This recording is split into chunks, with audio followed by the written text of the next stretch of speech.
Now I've put the attachment for my filter holder on the front of my 12 to 24 millimeter lens. Right now I'm at about 7. We almost lost it.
Hello again, YouTube.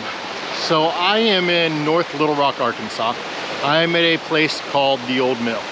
And this mill was built in 1933 as a recreation of an old grist mill from the 1800s. The concrete over there, the rock, the brick, the rock work is inscribed 1882. Now, those of you that are classic movie buffs may recognize this scene from the opening credits of the movie Gone with the Wind. And I'm here to photograph this right now in this beautiful golden hour. You can see the light that is just shining on the mill there is just gonna turn out beautiful. But there are a lot of elements to take in that I really have to figure out how I want to capture to make this really just a fantastic photo. One of those elements is over here, which is this little waterfall where the water is trickling down. I want a slow motion photograph because I want that nice soft flowing water as it comes down. But then at the same time, I've got a little bit of a breeze. And when you have a little bit of a breeze, then foliage starts moving in that breeze and doesn't look good in a long exposure photograph. And then the third element that I have to contend with is going to be the people. This is a very popular destination. I think there's somebody who's actually out here to get married. I saw somebody wearing a little robe like a judge or a pastor. There's people out here that are doing maternity photo shoots, people out here doing family photo shoots and everything. So there's just a whole lot of people.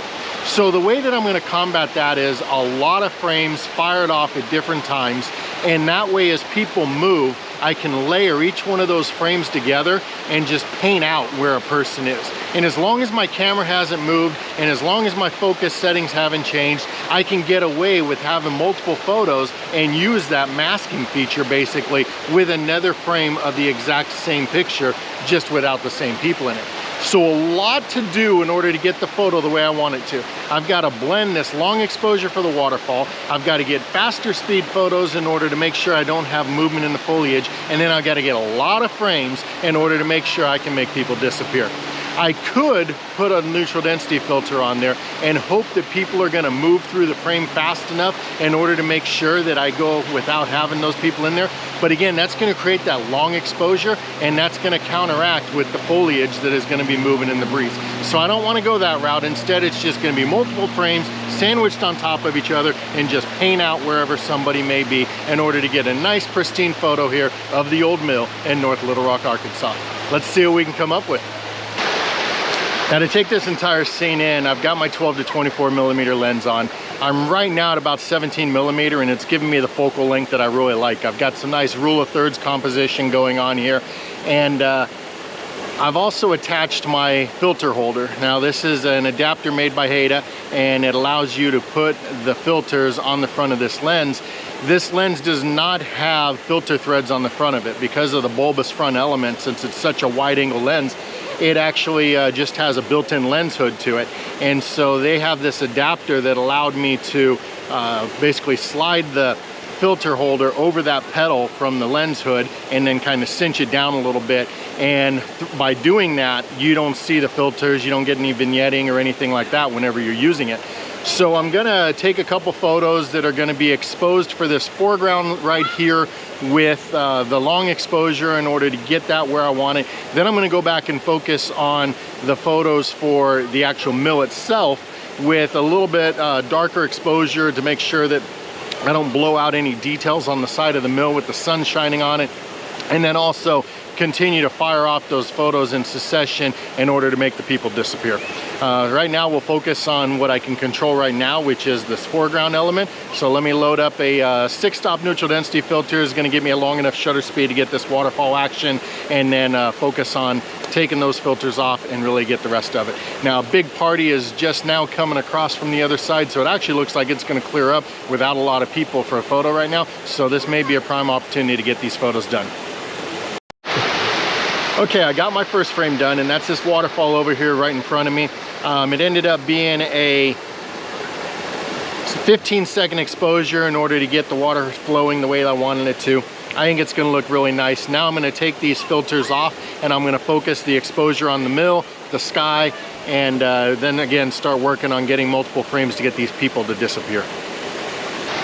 Well, I think I got enough shots to make all the people disappear. I've got my slow motion here. I've got the shutter speed fast enough to make sure that the foliage here isn't moving.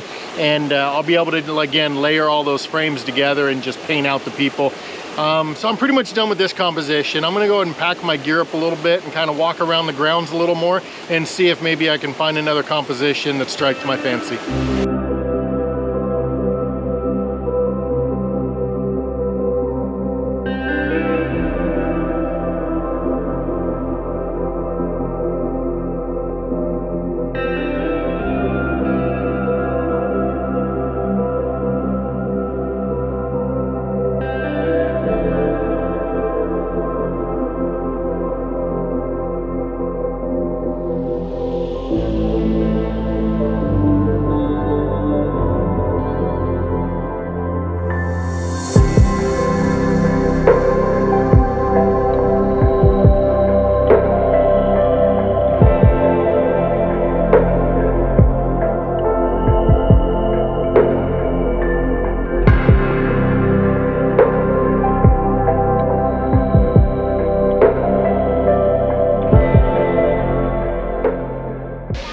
Well, rather than focus on another composition, I decided to actually just kind of walk the grounds and take it all in.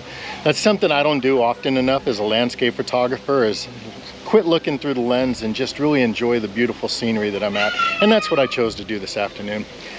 I hope you enjoyed this visit to the old mill as much as I did. I've got a lot of post-processing to do in order to get that photo to turn out the way that I want it, the way that I saw it in my head, and hopefully I can put that vision into reality.